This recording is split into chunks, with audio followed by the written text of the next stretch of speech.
ఇది ఒక ప్రోగ్రామ్ అనుకోండి. ఇప్పుడు ఈ ప్రోగ్రాంలో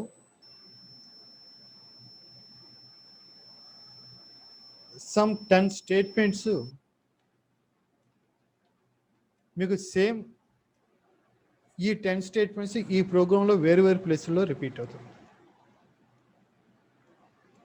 ఓకే, ఇప్పుడు ఇక్కడ నేను ప్రోగ్రామ్ టైప్ చేస్తున్నా. ఇప్పుడు ఈ ప్రోగ్రాంలో ఓ 10 స్టేట్మెంట్స్ నాకు వేరు వేరు చోట్ల రిపీట్ అవుతుంది. అంటే ఇప్పుడు ఎగ్జాంపుల్ నాకు ఇప్పుడు 10 స్టేట్మెంట్స్ నాకు ఈ ప్రోగ్రాంలో ఫర్ ఎగ్జాంపుల్ నాకు ఇక్కడ రిపీట్ అవుతుంది, నెక్స్ట్ ఇక్కడ రిపీట్ అవుతుంది, మళ్ళీ ఇక్కడ రిపీట్ అవుతుంది, ఇక్కడ రిపీట్ అవుతుంది. ఓకే, ఈ విధంగా నాకు ఆ 10 స్టేట్మెంట్స్ నాకు ఈ ప్రోగ్రాంలో నేను రెడ్ మార్క్ ఎక్కడెక్కడైతే పెట్టానో అక్కడ నాకు రిపీట్ అవుతుంది. మిడిల్లో మామూలుగా వేరే స్టేట్మెంట్స్.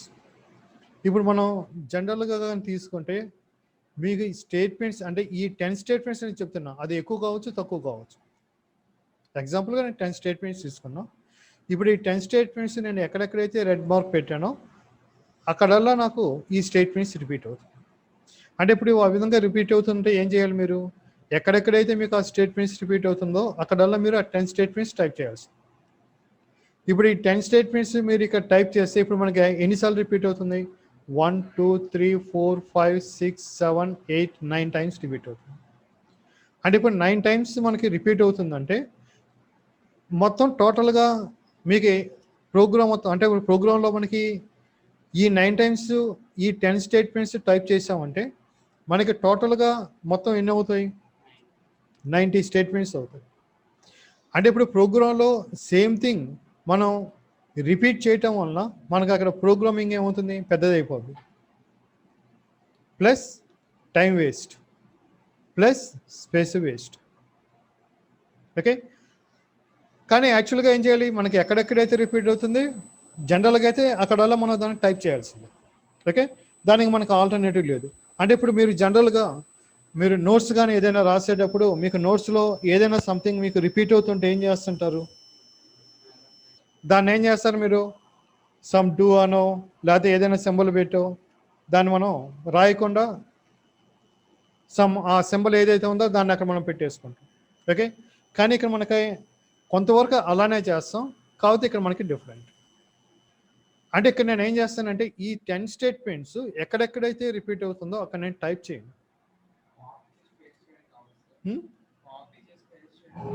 కాపీ చేసి పేస్ట్ చేసినా ఏమవుతుంది? మీరు 90 స్టేట్మెంట్స్ రాయాల్సిందేగా.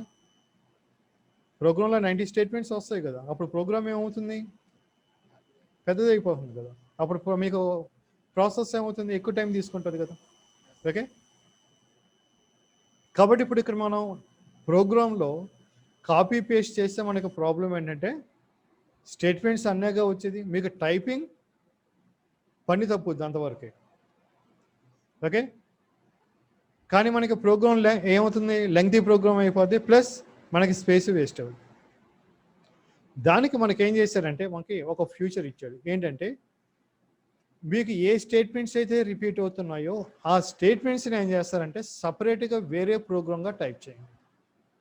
నేను ఇప్పుడు ఈ 10 స్టేట్మెంట్స్ని ఏం చేస్తానంటే నేను వేరే ప్రోగ్రామ్గా టైప్ చేస్తాను. ఓకే, అంటే ఇప్పుడు యాక్చువల్గా ఏంటి, మనకి ఇది మనకి మెయిన్ ప్రోగ్రామ్. ఈ మెయిన్ ప్రోగ్రాంలో వేరు వేరు చోట్ల మనకి ఏ స్టేట్మెంట్స్ అయితే రిపీట్ అవుతుందో ఆ స్టేట్మెంట్స్ నేను మెయిన్ ప్రోగ్రాంలో టైప్ చేయకుండా ఏం చేస్తున్నాను, వేరే ప్రోగ్రామ్గా టైప్ చేస్తాను. ఓకే, అంటే ఇప్పుడు నేను ఇది వేరే ప్రోగ్రామ్గా టైప్ చేస్తాను. మరి దాన్ని నేను ఇక్కడ యూజ్ చేసుకోవాలంటే మరి దీనికి ఏదో ఒక నేమ్ ఇవ్వాలి కదా. ఏదో ఒక నేమ్ ఇస్తేనే కదా దీన్ని మనం ఇక్కడ యూజ్ చేసుకోగలం. కాబట్టి ఏం చేస్తాను, ఈ సపరేట్గా టైప్ చేసిన ఈ ప్రోగ్రామ్కి మీ ఇష్టం ఏదో ఒక నేమ్ ఇవ్వండి. సపోజ్ ఎగ్జాంపుల్ నేను దీనికి ఎస్ అని చెప్పేసి నేమ్ ఇస్తాను. ఓకే, ఇప్పుడు ఈ ప్రోగ్రామ్ మీకు ఈ ప్రోగ్రాంలో అంటే మెయిన్ ప్రోగ్రాంలో ఎక్కడెక్కడైతే రిపీట్ అవుతుందో ఓకే మీరు అక్కడ ఈ 10 స్టేట్మెంట్స్ టైప్ చేయాల్సిన అవసరం లేదు. మీరు సింపుల్గా ఏం చేస్తారంటే మీరు దానికి ఏ నేమ్ అయితే ఇచ్చారో ఆ నేమ్ని యూజ్ చేస్తా మీరు దాన్ని కాల్ చేసుకోవచ్చు. సపోజ్ ఇప్పుడు నేను ఇక్కడ ఎస్ చేస్తాను. అదేవిధంగా ఇప్పుడు ఇక్కడ ఎస్. నేను ప్రోగ్రామ్ మొత్తం టైప్ చేయట్లేదు, దానికి నేమ్ ఏదైతే ఇచ్చానో ఆ నేమ్ని మాత్రమే నేను ఇక్కడ కాల్ చేసుకుంటాను. ఓకే, మీకు ఎన్నిసార్లు ఎక్కడైనా సరే మీరు దాన్ని కాల్ చేసుకోవచ్చు. ఓకే, ఇప్పుడు మీకు సింపుల్ అయిపోయిందా లేదు ఇక్కడ? ఇప్పుడు నాకు ఇక్కడ ఈ 10 స్టేట్మెంట్స్ రాలేదు దీంట్లో. ఓకే, ఒక్కొక్క స్టేట్మెంటే వచ్చింది కాబట్టి ఏమవుతుంది, మనకి ప్రోగ్రామ్ స్ట్రక్చర్ పెరగదు, ప్లస్ స్పేస్ ఎక్కువ ఆక్యుపై చేయదు, ప్లస్ టైపింగ్ చేయాల్సిన అవసరం లేదు. ఓకే, కాబట్టి ఇప్పుడు దీనివల్ల ఏమవుతుంది, మనకి టైం అనేది సేవ్ అవుతుంది, స్పేస్ అనేది సేవ్ అవుతుంది, ప్లస్ మనకు ప్రాసెసింగ్ కూడా మనకి ఫాస్ట్గా ఉంటుంది, ఎందువల్ల లెంగ్తీ కావద్దు. ఇప్పుడు మనం ఈ ప్రోగ్రామ్ని ఏమన్నా మనం ఇది యాక్చువల్గా మనకి ఒరిజినల్గా మనం చేసిన ప్రోగ్రామ్, అంటే ఈ ఒరిజినల్గా టైప్ చేసిన ప్రోగ్రామ్ దీన్ని జనరల్గా ఏమంటాం మనం, దిస్ ఈస్ మెయిన్ ప్రోగ్రామ్. ఇది మనకి మెయిన్గా ఇది. దీంట్లో మనకి రిపీట్ అవుతున్నాయి కాబట్టి స్టేట్మెంట్స్, దాన్ని ఏం చేసాం మనం సపరేట్గా టైప్ చేసాం. ఇప్పుడు ఇది మనం మెయిన్ అన్నప్పుడు ఇది ఏమవుతుంది, మనకి సబ్వే కదా, దట్ ఈస్ సబ్ ప్రోగ్రామ్ కదా అయ్యేది. ఇప్పుడు ఇది మెయిన్ ప్రోగ్రామ్ ఉన్న మెయిన్ ప్రోగ్రామ్ నుంచి దీన్ని సపరేట్ చేసాం. ఇప్పుడు మెయిన్ ప్రోగ్రామ్ నుంచి ఇది సపరేట్ చేసినప్పుడు ఇది మెయిన్ ప్రోగ్రామ్ అంటే ఇక దీన్ని ఏమంటాం, కంపల్సరీగా సబ్ ప్రోగ్రామ్. ఇప్పుడు ఆ సబ్ ప్రోగ్రామ్నే ఇక్కడ మనం ఏమంటాం అంటే దీనికే ఇంకో నేమ్ ఫంక్షన్స్. ఓకే, కాబట్టి ఇప్పుడు మనకి ఈ కాన్సెప్ట్ ఏంటంటే మనకి ఫంక్షన్స్ కాన్సెప్ట్. ఇప్పుడు మీకు ఫస్ట్ సిలో చెప్పేటప్పుడు చెప్పాను, సి మొత్తం మనకి ఫంక్షన్ రిలేటెడ్ ప్రోగ్రామింగ్ సాఫ్ట్వేర్ అని. ఓకే, కాబట్టి ఇప్పుడు ఈ ఫంక్షన్స్ అనేది ఏంటి అన్నది ఇప్పుడు మనం ఇక్కడ చెప్పుకుంటాం. అంటే ఇక్కడ మనకి ఫంక్షన్ అంటే ఏం లేదు, function is nothing but a sub program. సపరేట్గా ప్రోగ్రామ్ రాస్తాం, దాన్ని మనం ఫంక్షన్ అంటాం. ఇప్పుడు ఈ విధంగా డిఫైన్ చేసే ఫంక్షన్స్లో మనకి దీంట్లో మళ్ళీ మనకి ఇక్కడ 2 టైప్స్ ఆఫ్ ఫంక్షన్స్ ఉపయోగిస్తాం. మనం ఆల్రెడీ ఫంక్షన్స్ని మనం ఉపయోగించాం. ఇప్పుడు మనం ప్రోగ్రామ్ రాసేటప్పుడు ఇప్పుడు దాకా మనం రాసిన ప్రోగ్రాంలో మనం కీవర్డ్స్ ఏమైతే ఉపయోగించామో అన్ని ఫంక్షన్స్. అంటే ఇప్పుడు ఎగ్జాంపుల్ మీరు ప్రింట్ ఎఫ్ అంటే ప్రింట్ అవుతుందని చెప్తున్నాం, మరి ప్రింట్ ఎఫ్ అంటే ప్రింట్ అవుతుందని చెప్పి దానికి ఎలా తెలుసు? తెలియదు కదా. ప్రింట్ ఎఫ్ అంటే ప్రింట్ అవ్వాలని దానికి ఎలా తెలుస్తుంది?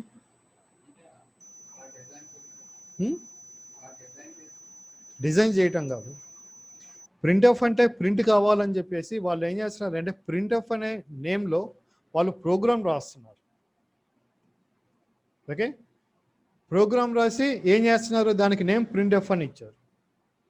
అంటే నాకు ప్రింట్ కావాలంటే ప్రింట్ ఎఫ్ అని ఉపయోగిస్తే దానికి సంబంధించిన ప్రోగ్రామ్ దాంట్లో ఉంది కాబట్టి మనకు అది ప్రాసెస్ అయ్యి మనకు ఆ ఇన్ఫర్మేషన్ డిస్ప్లే అవుతుంది. ఓకే, అంతేగాని ప్రింట్ ఎఫ్ అంటే మనకి ఆటోమేటిక్గా మనకి ఇన్ఫర్మేషన్ ప్రింట్ కాదు, దానికి ప్రోగ్రామ్ రాయాలి. ఇప్పుడు మనం రాయాలంటే ఎలా ప్రింట్ చేయాలో మనకు తెలియదు కదా. ఇప్పుడు అదేవిధంగా ఇన్పుట్కి ఏం చేస్తున్నాం, మనం స్కాన్ ఎఫ్ అని ఇస్తున్నాం. ఇప్పుడు స్కాన్ ఎఫ్ అంటే ఇన్పుట్ కావాలని దానికి ఎలా తెలుసు? తెలియదు. స్కాన్ ఎఫ్ అంటే ఇన్పుట్ కావాలని చెప్పి ఏం చేశారు వాళ్ళు, దానికి ప్రోగ్రామ్ రాసి ఆ రాసిన ప్రోగ్రామ్కి వాళ్ళు స్కాన్ ఎఫ్ అని చెప్పేసి ఇచ్చారు.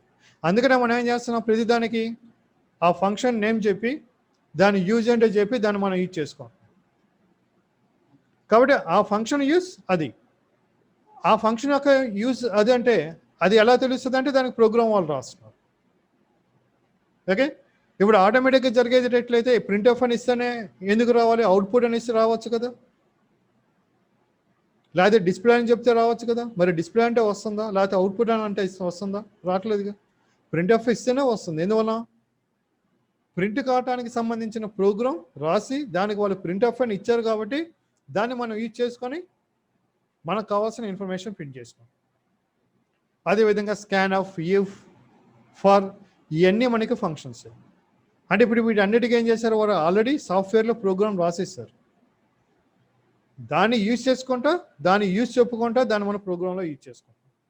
కాబట్టి ఇప్పుడు సాఫ్ట్వేర్లో వాళ్ళు రాసిన ప్రోగ్రామ్ ఏదైతే ఉందో అది కూడా మీకు సబ్ ప్రోగ్రామ్.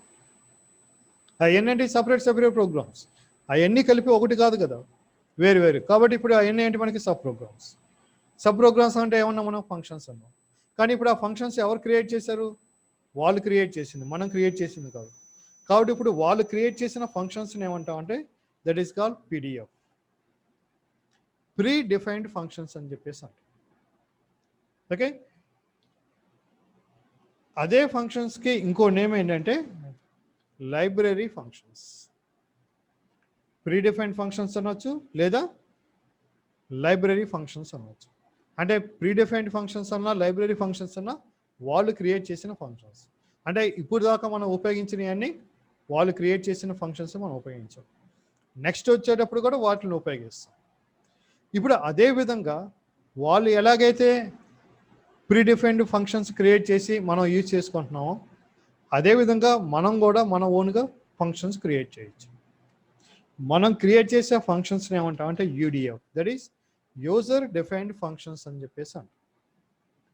వాళ్ళు క్రియేట్ చేసిన వాటిని predefined functions or library functions అని అంటాం. మనం క్రియేట్ చేసే ఫంక్షన్స్ని ఏమంటామంటే UDF, that is user defined functions అని చెప్పేసి అంటాం.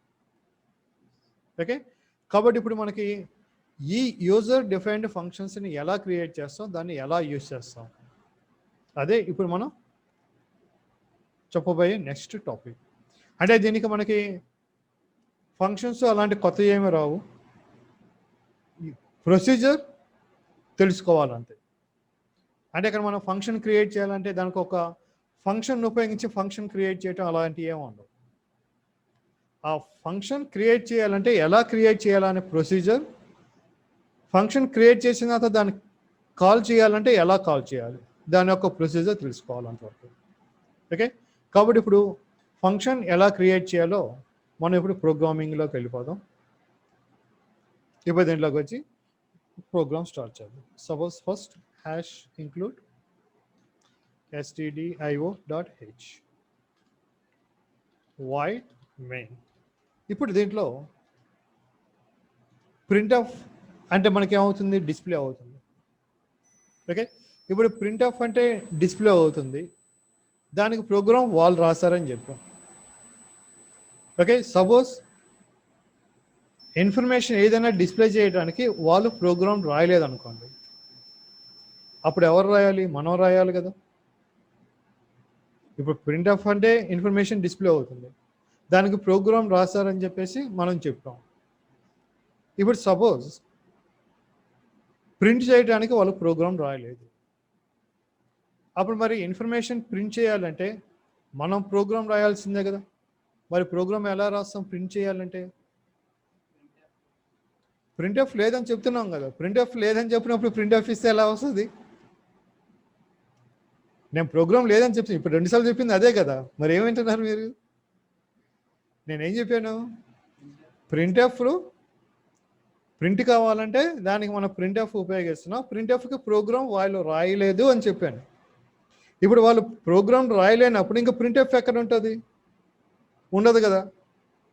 అప్పుడు మీరు ప్రింట్ కావాలంటే ఏం చేయాలి? మీరు ప్రోగ్రామ్ రాయాలా, మళ్ళీ ప్రింట్ ఆఫ్ అని ఉపయోగిస్తారా? మీరు రాయాల్సిందే కదా. ఇప్పుడు మీరు రాయాలంటే మరి ఎలా ప్రింట్ రాయడానికి ప్రోగ్రామ్ ఏంటి తెలుసా? తెలియదు. ఓకే, నాకు తెలియదు. ఓకే, దాన్ని ఎలా రాస్తారో అది ఇంటర్నల్గా హార్డ్వేర్ మీద డిపెండ్ అవుతే వాళ్ళు ప్రోగ్రామ్ రాస్తారు. కాబట్టి ఇప్పుడు అది ఎలా రాయాలన్నది మనకు తెలియదు, వాళ్ళు రాసింది. ఓకే, ఇప్పుడు ఒకవేళ రాస్తే మేబీ 20 లైన్స్ 30 లైన్స్ రావచ్చు, ఎందుకంటే అది స్మాల్ ప్రోగ్రామ్ ఏం కాదు. ఇప్పుడు మీరు ఒక ప్రోగ్రాంలో మీరు ప్రింట్ ఆఫ్ ఎన్నిసార్లు రాస్తున్నారు? ఒకసారి రాస్తున్నారా, మోర్ దెన్ 1 టైం రాస్తున్నారా? మోర్ దెన్ 1 టైం రాస్తున్నారు కదా. సపోజ్ మీరు ప్రింట్ ఆఫ్ అన్నప్పుడు ప్రింట్ కావటానికి సంబంధించిన ప్రోగ్రామ్ వాళ్ళు రాసింది ఒక 30 లైన్స్ ఉన్నాయి అనుకోండి. ఇప్పుడు వాళ్ళు రాయలేదు అంటే 30 లైన్స్ పడతాయి. ఇది ప్రింట్ ఆఫ్ అంటే ప్రింట్ కావటానికి సంబంధించిన ప్రోగ్రామ్. వాళ్ళు ప్రింట్ ఆఫ్ అనే ప్రోగ్రామ్ రాయలేదు అంటే ఇప్పుడు మీరు ఏం చేయాలి? 30 లైన్స్ రాయాల్సిందే కదా. అంటే అప్పుడు మీరు 30 లైన్స్ ఎన్నిసార్లు రాయాలి? ఎన్నిసార్లు మీరు ప్రింట్ ఆఫ్ అయితే ఉపయోగించాలనుకుంటున్నారో అన్నిసార్లు రాయాలి. అప్పుడు మీకు ఏమవుతుంది? అది ప్రోగ్రామ్ ఎంత అవుతుంది? అది ఓన్లీ ప్రింట్ ఆఫ్గా. మరి మిగతాయి ఓకే, అందుకనే వాళ్ళు ఏం చేశారు, దానికి ఆల్రెడీ ప్రోగ్రామ్ రాస్తారు. ఇప్పుడు అదే విధంగా మనం రాసే ప్రోగ్రాంలో మనకి ఏదైనా రిపీట్ అవుతుంటే దాన్ని మనం రిపీటెడ్గా టైప్ చేయాల్సిన అవసరం లేదు. దాన్ని సింపుల్గా ఏం చేయొచ్చు, మనం ఇప్పుడు చెప్పిన ప్రొసీజర్తో చేయొచ్చు. ఇప్పుడు నేను దానికి ఎలాగంటే, ఇప్పుడు ఒక మెసేజ్ ఏదైనా ప్రింట్ కావాలి.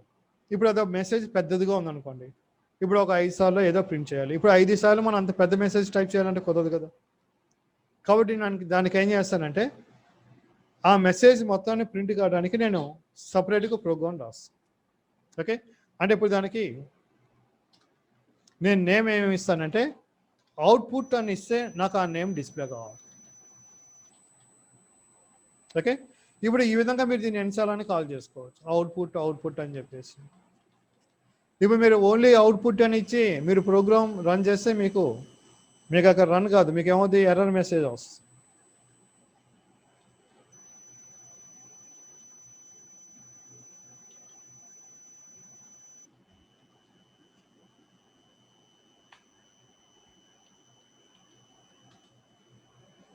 ఓకే, ఇప్పుడు నేను సపోజ్ దీన్ని రన్ చేస్తున్నా.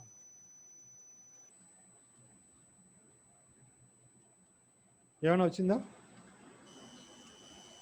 ఏం రాలేదు. యాక్చువల్గా మీకు అది ఎర్రర్ మెసేజ్ చూపిస్తుంది, మనకు అది చూపించలేరు, ఎందుకంటే దానికి అవుట్పుట్ అంటే ఏంటో తెలియదు. ఓకే, కాబట్టి ఇప్పుడు నాకేం కావాలి, అవుట్పుట్ అంటే నాకు ఒక మెసేజ్ డిస్ప్లే కావాలని చెప్పి మీరు రాయాలి ప్రోగ్రామ్. కాబట్టి ఇప్పుడు మీకు మెయిన్ ప్రోగ్రామ్ స్టార్ట్ చేయక ముందే నేను ఈ ప్రోగ్రాంలో అవుట్పుట్ అనే నేమ్తో ఫంక్షన్ క్రియేట్ చేస్తాను అని చెప్పేసి చెప్పాలి. ఓకే, ఒక ప్రోగ్రాంలో మీరు ఏ ఫంక్షన్ అయితే క్రియేట్ చేస్తున్నారో, నేను ఈ ప్రోగ్రాంలో ఈ ఫంక్షన్ క్రియేట్ చేస్తున్నా ఈ నేమ్తో అని చెప్పేసి మీరు మెయిన్ ప్రోగ్రామ్ స్టార్ట్ కాకముందే మీరు కంపైలర్ చెప్పాలి. కాబట్టి ఇప్పుడు మనకి మెయిన్ ప్రోగ్రామ్ ఇక్కడ స్టార్ట్ అవుతుంది కాబట్టి దీనికి బిఫోరే చెప్పాలి. అంటే ఇప్పుడు దీనికి బిఫోర్ ఏం చేస్తారు, మనం అవుట్పుట్ అనుకున్నాం కాబట్టి అవుట్పుట్ అని చెప్పేసి నేమ్ ఇవ్వాలి. అంటే ఫంక్షన్ నేమ్ మీ ఇష్టం ఏదైనా ఇవ్వచ్చు, కానీ ప్రీడిఫైన్డ్ ఫంక్షన్ నేమ్ అయి ఉండకూడదు. ఎందుకంటే ఇప్పుడు మీరు క్రియేట్ చేసే ఫంక్షన్ నేమ్ కూడా ప్రింట్ ఆఫ్ ఇచ్చారనుకోండి, అప్పుడు ఆల్రెడీ ప్రింట్ ఆఫ్ ఉంది, అప్పుడు అది ఎగ్జిక్యూట్ అవుద్దో, మీరు రాసింది ఎగ్జిక్యూట్ అవుద్దో, ఎగ్జిక్యూట్ కాదు, మీకు ఎర్రర్ చూపిస్తుంది. ఓకే, ఎందుకంటే ఇక్కడ డూప్లికేట్ ఎక్కడ యాక్సెప్ట్ చేయదు. ఓకే, కాబట్టి ప్రీడిఫైన్డ్ ఫంక్షన్స్ ఇప్పుడు మనం ఏమైతే ఉపయోగించామో ఆ నేమ్తో మీరు ఫంక్షన్ని క్రియేట్ చేయకూడదు. ఇప్పుడు నేను ఇక్కడ అవుట్పుట్ అని ఇచ్చాను, అంటే ఇప్పుడు నాకు ఫంక్షన్ నేమ్ అక్కడ అవుట్పుట్ ఇచ్చాను కాబట్టి ఇప్పుడు నేను ఇక్కడ క్రియేట్ చేసేటప్పుడు కూడా అవుట్పుట్ అని ఇచ్చాను. లేకపోతే ఇప్పుడు క్రియేట్ చేసేటప్పుడు మీరు ఏ నేమ్ అయితే ఇచ్చారో అదే నేమ్నే మీరు మెయిన్ ప్రోగ్రాంలో కాల్ చేయాల్సి వస్తుంది. మీ ఇష్టం, ఎలాగైనా చేసుకోవచ్చు.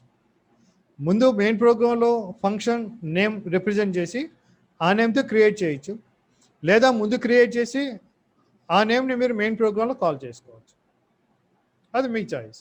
ఇప్పుడు నేను మెయిన్ ప్రోగ్రాంలో అవుట్పుట్ ముందు చెప్పేశాను, ఇప్పుడు నేను ఫంక్షన్ క్రియేట్ చేస్తాను కాబట్టి ఫంక్షన్ నేమ్ ఏమి ఇచ్చాను, అవుట్పుట్ అని ఇచ్చాను. ఓకే, ఇప్పుడు దీంట్లో నాకు కావాల్సిందంటే ఒక మెసేజ్ డిస్ప్లే కావాలి, that is beginning of the function, end of the function.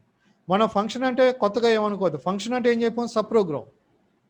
ఇప్పుడు నేను ప్రోగ్రామ్ రాస్తున్నాను అంతవరకే, కాబట్టి ప్రతి ప్రోగ్రామ్ మనకి ఏంటి బిగినింగ్ ఎండింగ్ చెప్తాం కదా, సేమ్ అంతే.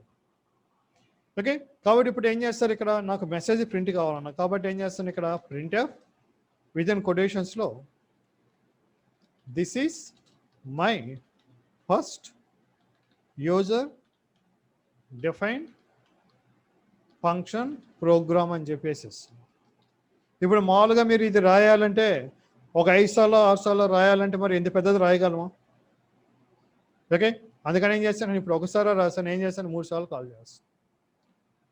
ఇప్పుడు ఈ ఫంక్షన్ ఇక్కడ ఆల్రెడీ ప్రింట్ చేసేస్తాం. ఇప్పుడు ఫంక్షన్ ఏమన్నా మనం సబ్ ప్రోగ్రామ్ అన్నాం, అంటే ఇప్పుడు మీకు యాక్చువల్గా ఇది సపరేట్ ప్రోగ్రామ్, ఇది సపరేట్ ప్రోగ్రామ్, దానికి దీనికి సంబంధం లేదు. ఓకే, ఇప్పుడు మరి ఒకటే ప్రోగ్రామ్ అన్నప్పుడు మరి రెండు కలిపి ఒకే దాంట్లో రాస్తారు కదా, ఒకటే ప్రోగ్రామ్ కదా, అంటే మీరు కావాలంటే అవుట్పుట్ అనే దాన్ని వేరేగా రాసుకోవచ్చు. ఇప్పుడు వేరేగా రాసామనుకోండి, మనం ప్రోగ్రాంలో ఒక ఫంక్షన్ యూజ్ చేయం, చాలా ఫంక్షన్స్ ఉపయోగిస్తాం. అప్పుడు అలాంటి ఫంక్షన్స్ వేరువేరుగా టైప్ చేస్తే మీకు ఏమవుతుంది, ప్రోగ్రామ్స్ ఎక్కువైపోతాయి. మెయిన్ ప్రోగ్రామ్కి అంటే ఒక మెయిన్ ప్రోగ్రామ్కి ఏ ఫంక్షన్స్ ఉన్నాయి, ఏ నేమ్ అనేది ఏమవుతుంది మనకి కన్ఫ్యూజ్ అయిపోతుంది. ఎందువల్ల మీకు ప్రోగ్రామ్స్ ఎక్కువైపోతుంది. కాబట్టి ఆ కన్ఫ్యూజన్ లేకుండా మనం ఏం చేస్తున్నామంటే ఒకే ప్రోగ్రాంలో మొత్తాన్ని రాస్తున్నాం. ఒకే ప్రోగ్రాంలో మనం మొత్తం రాసిన అది సపరేటు, ఇది సెపరేట్. ఎందువల్ల మెయిన్కి ముందు చెప్పేది కానీ మెయిన్ తర్వాత చెప్పేది ఏదైనా సరే సపరేట్ ప్రోగ్రామ్స్. ఓకే, కాబట్టి ఇప్పుడు మనకి ఇదేమైంది, సపరేట్ ప్రోగ్రామ్. ఇప్పుడు ఈ ప్రోగ్రామ్ నుంచి మనకి మెయిన్ ప్రోగ్రామ్కి ఏమైనా ఇన్ఫర్మేషన్ ట్రాన్స్ఫర్ చేయాలా? అవసరం లేదు. అవసరం లేదు కదా. ఎందువల్ల ఆల్రెడీ ఇక్కడ మనం మెసేజ్ ఇచ్చేసాం. కాబట్టి ఇప్పుడు ఇంకే ఇన్ఫర్మేషన్ మనకి ఈ సబ్ ప్రోగ్రామ్ నుంచి మెయిన్ ప్రోగ్రాంలోకి రావాలి? ఏమీ రావాల్సిన అవసరం లేదు. కాబట్టి ఏం చేయాలి, ఈ ఫంక్షన్ నుంచి ఏవైనా మెయిన్ ప్రోగ్రామ్కి ట్రాన్స్ఫర్ చేస్తున్నారా లేదా అనేది చెప్పాలి. ఇప్పుడు నేను లేదు చేయట్లేదు, కాబట్టి ఏం చేస్తాను, వాయిడ్. దట్స్ ఆల్, అయిపోయింది. ఓకే, ఇప్పుడు దాన్ని సేవ్ చేసి నెక్స్ట్ రన్ చేయండి. ఇందాక రాలేదు కదా. మీరు ఎన్నిసార్లు అయితే కాల్ చేస్తారో అన్నిసార్లు మీకు ఆ ఇన్ఫర్మేషన్ డిస్ప్లే అవుతుంది. ఓకే, ఇది మనం ఇక్కడ ఫంక్షన్ క్రియేట్ చేయటం, నెక్స్ట్ క్రియేట్ చేసిన ఫంక్షన్ని కాల్ చేయటం. ఓకే, రాసుకోండి.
ఓకేనా. ఇప్పుడు దీంట్లో ప్రీవియస్గా మనం చేసిన అంటే ఇప్పుడు మెసేజ్ ఒకటే డిస్ప్లే చేస్తే యూజ్ లేదు కదా. అంటే అండర్స్టాండింగ్ కోసం మనం ఇది చెప్పాం, ఎలా ఫంక్షన్ క్రియేట్ చేయాలి, దాన్ని ఎలా కాల్ చేస్తాం. ఇప్పుడు ఏంటంటే మనం ఇంతకుముందు ప్రోగ్రామ్ చేస్తాం, 2 వాల్యూస్ తీసుకుని సమ్ చేసుకుని డిస్ప్లే చేయటం. ఇప్పుడు ఆ ప్రోగ్రామ్ని మనం ఇక్కడ ఎట్లా చేస్తాం అనేది చూద్దాం. ఓకే, దానికి next program hash include. Okay, first save చేసేద్దాం. 8 f2 dots hash include stdio.h void main. ఇప్పుడు నేను ఫంక్షన్ నేమ్ ఏమి ఇస్తానంటే సమ్ ఆఫ్ అని చెప్పేసి ఫంక్షన్ నేమ్ ఈ విధంగా ఉపయోగిస్తాను. ఓకే, ఇప్పుడు ఈ నేమ్తో మీరు ఫంక్షన్ని క్రియేట్ చేయండి. వాయిడ్ సమ్, ఎందుకంటే ఇప్పుడు అక్కడి నుంచి నాకు రిటర్న్ కావాల్సిన అవసరం లేదు, కాబట్టి వాయిడ్ సమ్ అని ఇచ్చాను. Bracket open, bracket close. Okay, ఇప్పుడు ఇక్కడ రాద్దాం. సపోజ్ ఐ అంటే A comma B comma C. Print up 2 values scanf %d %d ampersand a comma ampersand b, c equal to a plus b. Next print up sum equal to %d slash n commas dosa. ఇప్పుడు దాన్ని run చేయండి. 2 values ఉన్నది. ఇప్పుడు 2 values ఉన్నాయి. Suppose నేను ఇక్కడ 10 20 ఇస్తున్నాను, దాని రిజల్ట్ వచ్చింది. మళ్ళీ అడుగుతుంది, ఎందువల్ల 2 సార్లు కాల్ చేస్తుంది కాబట్టి. మళ్ళీ 2 వాల్యూస్. సపోజ్ ఇప్పుడు నేను ఇక్కడ 100 200 ఇస్తున్నాను, దాని యొక్క సమ్. ఓకే, అంటే ఇక్కడ మనం చేసింది ఏంటి, ఇంతకుముందు రాసిన ప్రోగ్రామ్ని సపరేట్గా రాసాం. దీన్ని ఎక్కడైతే మనం కాల్ చేయాలనుకుంటామో అక్కడ మనం కాల్ చేస్తాం. ఓకే, అంటే ఇక్కడ నేను వరుసగా రాసానని చెప్పేసి కంటిన్యూస్గా కాల్ చేయం. మనం రాసే ప్రోగ్రామ్ని బట్టి మనకి ఎక్కడైతే అవసరం అవుతుందో అక్కడ మనం కాల్ చేయొచ్చు.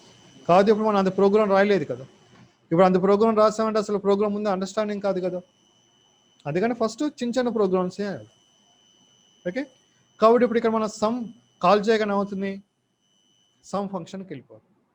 అంటే ఇప్పుడు మీరు ప్రోగ్రామ్ ఎగ్జిక్యూట్ చేసినప్పుడు ఫస్ట్ టైం అవుతుంది మీకు లైన్ బై లైన్ ఎగ్జిక్యూట్ చేసుకుంటూ వస్తుంది. కాబట్టి ఫస్ట్ ఎస్టీడిఓ క్రియేట్ అంటే అది ఇంక్లూడ్ అయిపోతుంది. తర్వాత ఏమవుతుంది, సమ్కి వచ్చి మీకు ఇది క్రియేట్ అవుతుంది.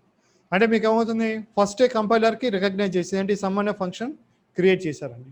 నెక్స్ట్ ఏమవుతుంది, మీకు వాయిడ్ మెయిన్ ప్రోగ్రామ్లోకి ఎంటర్ అయినప్పుడు సమ్ ఆఫ్ అనగానే మీకు ఫస్ట్ ఏంటంటే మీకు డైరెక్ట్గా సమ్కి వెళ్ళి ప్రోగ్రామ్ని ఎగ్జిక్యూట్ చేయదు.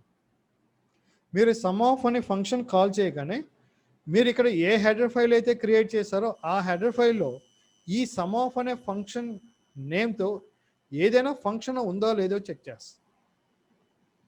మీరు అక్కడ ఎన్ని హెడర్ ఫైల్స్ అయితే ఇంక్లూడ్ చేస్తారో ప్రతి హెడర్ ఫైల్లో చెక్ చేస్తారు. ఇప్పుడు మనం ఒకటే ఇచ్చాం కాబట్టి ఏమవుతుంది, ఆ హెడర్ ఫైల్లోకి వెళ్ళి సమ్ ఆఫ్ అనే నేమ్తో ఏమైనా ఫంక్షన్ ఉందో లేదో క్రియేట్ చేస్తారు. ఉంటే ఏమవుతుందంటే మీకు అది ఎగ్జిక్యూట్ అయిపోతుంది. ఓకే, కాబట్టి ఇప్పుడు ఇక్కడ మనకి నేను ఇచ్చిన సమ్ అనే ఫంక్షన్ ఎస్టీడిఏఓలో లేదు కాబట్టి నెక్స్ట్ కంపైలర్కి ముందే రికగ్నైజ్ చేసేయండి సమ్ అనే ఫంక్షన్ క్రియేట్ అయింది కాబట్టి ఈ హెడర్ ఫైల్లో లేదు కాబట్టి అప్పుడు ఏమవుతుంది, మీరు రాసిన ప్రోగ్రాంలో అప్పుడు సమ్ ఫంక్షన్ ఎక్కడ క్రియేట్ చేశారో అక్కడికి వెళ్ళి మీకు ఆ స్టేట్మెంట్స్ని ఎగ్జిక్యూట్ చేస్తారు. ఎగ్జిక్యూట్ ఏమవుతుంది, మళ్ళీ బ్యాక్ వచ్చేస్తుంది. బ్యాక్ వచ్చి మళ్ళీ నెక్స్ట్ స్టేట్మెంట్ ఎగ్జిక్యూట్ చేస్తుంది.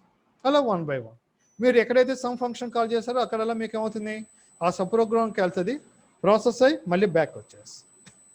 ఇది ఇక్కడ ఫంక్షన్ క్రియేట్ చేయడం, క్రియేట్ చేసిన ఫంక్షన్ని కాల్ చేయడం. మీకు ఫస్ట్ చెప్పినప్పుడు స్ట్రక్చర్లో సి స్ట్రక్చర్ అని చెప్పేసి చెప్పాను.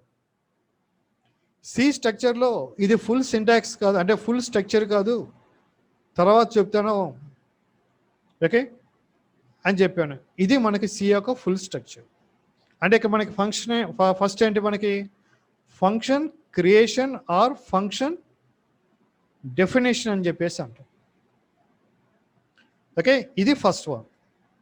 ఇక్కడ వచ్చేసరికి ఇది వచ్చి ఏంటంటే function calling or function calling అని అంటాం. ఫస్ట్ ఇక్కడ మీరు డిఫైన్ చేసిన దాన్ని, అంటే దీన్ని ఏమంటాం అంటే ఫంక్షన్ డెఫినేషన్ ఆర్ డిక్లరేషన్ అని చెప్పేసి అంటాం. అదే ఇక్కడ వచ్చేసరికి ఇక్కడ మనం కాల్ చేస్తున్నాం కాబట్టి దీన్ని ఏమంటాం అంటే ఫంక్షన్ కాలింగ్ అని చెప్పేసి అంటాం. ఓకే, నెక్స్ట్ మన సింటాక్స్లో చెప్పినట్టు స్టేట్మెంట్ ఆర్ స్టేట్మెంట్స్ దీనికి బిఫోర్ డేటా డిక్లరేషన్ అయిన మామూలు యాస్టీస్. ఓకే, ఇది ఫంక్షన్ క్రియేట్ చేయడం, క్రియేట్ చేసిన ఫంక్షన్ని కాల్ చేసుకుంటాం, దాని సింటాక్స్ ఇది. ఓకే, రాసుకోండి.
ఓకే. ఇప్పుడు దీంట్లో మనం ప్రోగ్రామ్ మొత్తాన్ని సపరేట్గా క్రియేట్ చేసి దాన్ని మనం కాల్ చేస్తే దానివల్ల యూజ్ ఏముంటుంది? దానివల్ల యూజ్ లేదు కదా. ఓకే. ఇప్పుడు యాక్చువల్గా ఇప్పుడు దీన్ని ఏం చేసాం, మనం మెయిన్ ప్రోగ్రామ్లో రాసి ఎగ్జిక్యూట్ చేసేవాళ్ళం. ఇప్పుడు దాని మొత్తం నేను ఏం చేసాం, మనం సపరేట్గా రాసి ఎగ్జిక్యూట్ చేస్తాం. ఇప్పుడు ఎన్నిసార్లు కావాలంటే అన్నిసార్లు కాల్ చేసుకోవచ్చు. ఓకే. కానీ ఇప్పుడు ప్రోగ్రామ్ మొత్తాన్ని మనం సబ్ ప్రోగ్రామ్గా రాసి దాన్ని కాల్ చేస్తే దానివల్ల యూజ్ ఏముంటుంది? యూజ్ లేదు కదా. ఇప్పుడు మనకి ఫంక్షన్ యూజ్ ఓకే కరెక్టే, కానీ మనకి ఎలా యూజ్ అవుతుంది? ప్రోగ్రామ్ మధ్యలో ఎక్కడైనా రిపీట్ అవుతుంటే దాన్ని మనం సపరేట్గా చేసి కాల్ చేసుకుంటే అది యూజ్ అవుతుంది. అలా కాకుండా ఇప్పుడు మనం ప్రోగ్రామ్ మొత్తాన్ని వేరేగా రాసేసి దాన్ని కాల్ చేస్తే దానివల్ల యూజ్ ఉంటుంది. ఓకే. కాబట్టి ఇప్పుడు ఇదే ప్రోగ్రామ్ ఏం చేస్తామంటే మనం సపరేట్ చేస్తాం. అంటే ఇప్పుడు మనకి ఎవరి ప్రోగ్రాంలో జనరల్గా ఏంటంటే మనకి 3 పార్ట్స్ ఉంటాయి: ఇన్పుట్, క్యాలిక్యులేషన్, అవుట్పుట్. ఇప్పుడు ఈ 3 లేకుండా మన ప్రోగ్రామ్ చేయాలంటే కుదరదు. ఇన్పుట్ లేకుండా మీరు క్యాలిక్యులేషన్, అవుట్పుట్ రాశారనుకోండి, ఏ వాల్యూస్తో క్యాలిక్యులేట్ అవుద్ది? ఇన్పుట్ లేకుండా క్యాలిక్యులేషన్, అవుట్పుట్ రాస్తే ఏ వాల్యూస్తో క్యాలిక్యులేషన్ అవుద్ది? కాదు కదా. ఓకే. అక్కడ ఏమవుతుంది, మీకు ఏదో వాల్యూస్ తీసుకుని మీకు రిజల్ట్ వస్తుంది. మీకు అది ఓకేనా?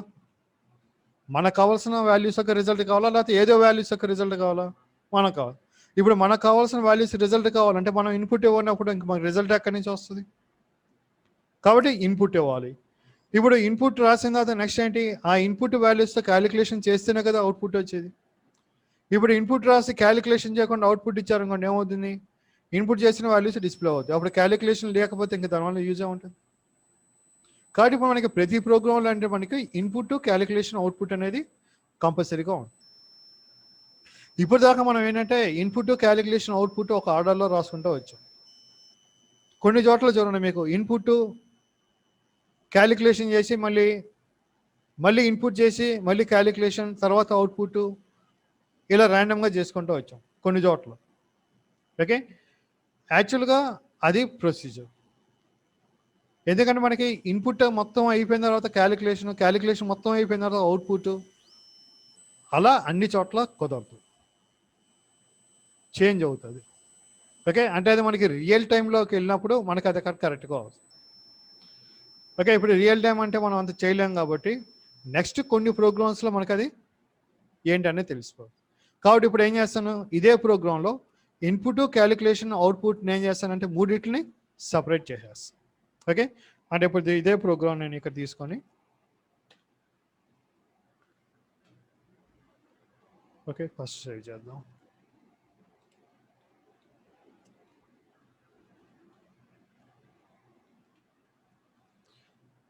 ఇప్పుడు నేను ఇక్కడ తీసేయండి. ఇక్కడ వరకు ఒక పార్ట్గా తీసుకుంటా, క్యాలిక్యులేషన్ ఒక పార్ట్గా, అవుట్పుట్ ఒక పార్ట్గా. అంటే ఇప్పుడు అవుట్పుట్ ఇది సపరేట్ కాబట్టి దేనికి నేను ఇక్కడ బిగినింగ్ ఎండింగ్ ఇస్తాను. నెక్స్ట్ క్యాలిక్యులేషన్ ఇక్కడ స్టార్ట్ అవుతుంది, ఇక్కడ ఎండ్ అవుతుంది కాబట్టి దీనికి సపరేట్గా తీసుకుంది. నెక్స్ట్ ఇక్కడ ఇన్పుట్ ఉంది కాబట్టి ఇక్కడ ఇన్పుట్ స్టార్ట్ అయింది, నెక్స్ట్ ఇక్కడ ఇన్పుట్ ఎండ్ అయింది కాబట్టి ఇక్కడ ఒక పార్ట్గా తీసుకుంది.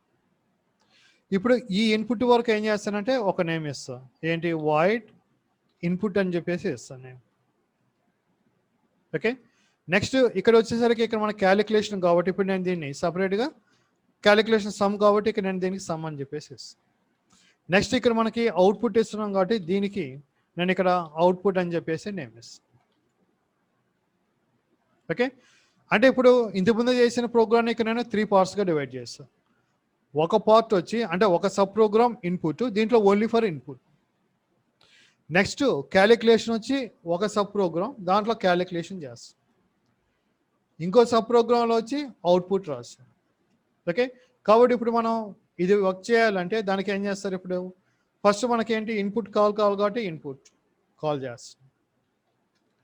దీని తర్వాత ఏం కావాలి, మనకి క్యాలిక్యులేషన్ జరగాలి. క్యాలిక్యులేషన్కి ఏమి ఇచ్చాం, సమ్ ఇచ్చాం కాబట్టి సమ్ అని చెప్పేసి.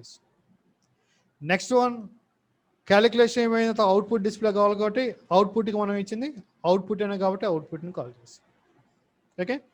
ఇది ఇప్పుడు దీంట్లో మరి వేరియబుల్స్ వచ్చినాయి కదా, మనం వేరియబుల్స్ డిక్లేర్ చేయాలి కదా. ఇప్పుడు దీంట్లో మనకి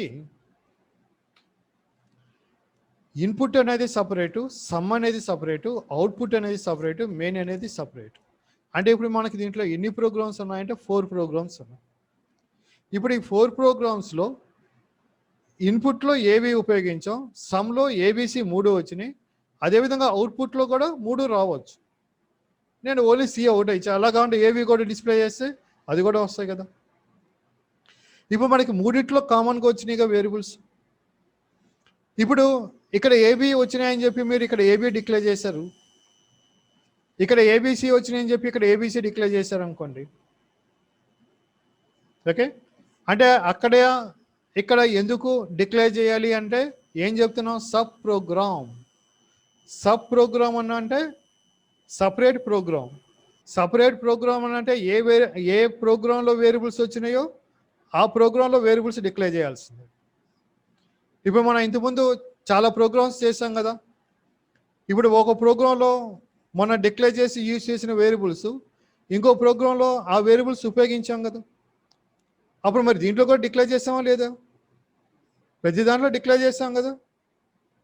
ఓకే, సేమ్ అంతే ఇప్పుడు ఇక్కడ కూడా. ఇప్పుడు ప్రతి దాంట్లో మనం డిక్లేర్ చేస్తే ఇక్కడ ప్రాబ్లం ఏంటంటే ఇది సపరేట్ ప్రోగ్రామ్, ఇది సపరేట్ ప్రోగ్రామ్. ఇక్కడ డిక్లేర్ చేస్తారు, ఇక్కడ డిక్లేర్ చేస్తారు. ఇప్పుడు ఇక్కడ డిక్లేర్ చేసిన వాల్యూస్ ఈ ప్రోగ్రాంలోకి వస్తాయా? రావు కదా. మీరు ప్రీవియస్ చేసిన ప్రోగ్రామ్స్ కంపేర్ చేసుకోండి. ప్రీవియస్ ప్రోగ్రాంలో మనం లూపింగ్ ప్రోగ్రామ్ చేసాం, ఒక దాంట్లో i=0 ఇచ్చాం, మళ్ళీ ఇంకో దాంట్లో కూడా i=0 ఇచ్చాం కదా.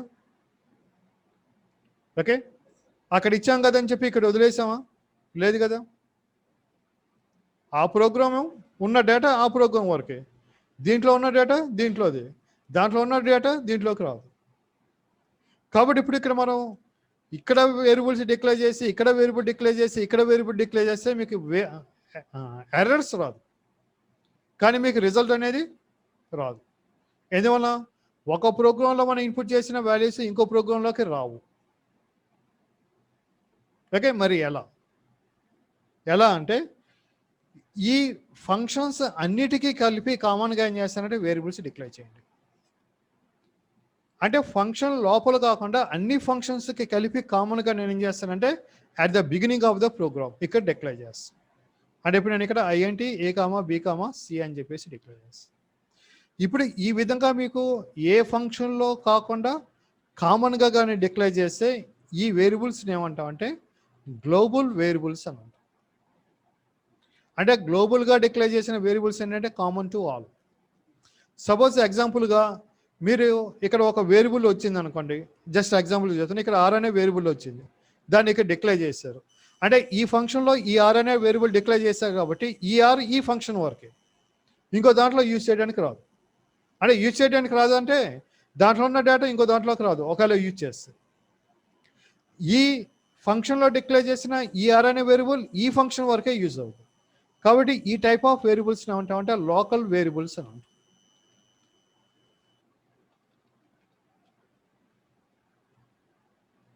ఓకే, ఈ ఫంక్షన్స్ని లోకల్ వేరియబుల్స్ అని అంటాం. లోకల్ వేరియబుల్, గ్లోబల్ వేరియబుల్స్, ఇది మెయిన్ ఇంపార్టెంట్. నెక్స్ట్ మనం C++, జావా వీటికి వెళ్ళినప్పుడు ఈ మస్ట్ అండ్ షుడ్ కన్ఫ్యూజ్ కావద్దు. అక్కడ ఈ లేదే మన ప్రోగ్రామ్ అసలు రాయలేం. ఓకే, కాబట్టి లోకల్ వేరియబుల్ అంటే ఏంటి, గ్లోబల్ వేరియబుల్ అంటే మర్చిపోవటానికి వీలేదు. ఓకే, ఇది మనకి ఇక్కడ గ్లోబల్ వేరియబుల్, లోకల్ వేరియబుల్. ఇప్పుడు ఈ ప్రోగ్రాంలో మనకు కావాల్సింది ఏంటంటే గ్లోబల్ వేరియబుల్స్. కాబట్టి ఇప్పుడు మనం వేరియబుల్స్ డిక్లరేషన్ అయిపోయింది కదా, ఇప్పుడు సేవ్ చేసి దీన్ని రన్ చేయండి. వాల్యూస్ ఇస్తున్నా, సపోజ్ 1030 వచ్చిందా. ఇప్పుడు దీన్ని మీరు ఈ ప్రోగ్రాంలో ఎన్నిసార్లు కాల్ చేసుకోవచ్చు. ఓకే, ఇప్పుడు నేను ఇక్కడ ఒకసారి కాల్ చేసాను చెప్పి ఒకసారి కాదు, మీరు ఎన్నిసార్లు ఇన్పుట్, సమ్, అవుట్పుట్ ఆ విధంగా ఎన్నిసార్లు కాల్ చేసుకోవచ్చు. ఓకే, ఇది మోర్ దెన్ వన్ ఫంక్షన్ని మనం ప్రోగ్రాంలో క్రియేట్ చేయటం, దాన్ని ఇచ్చేయటం. ఓకే, రాసుకోండి.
ఓకే, ఫంక్షన్స్ దీంట్లో మనకి మెయిన్ టాపిక్. ఓకే, దీని మీదే మనకి సిపిపి, జావా ఇవన్నీ మనకి రిపీట్ అవుతాయి. ఓకే.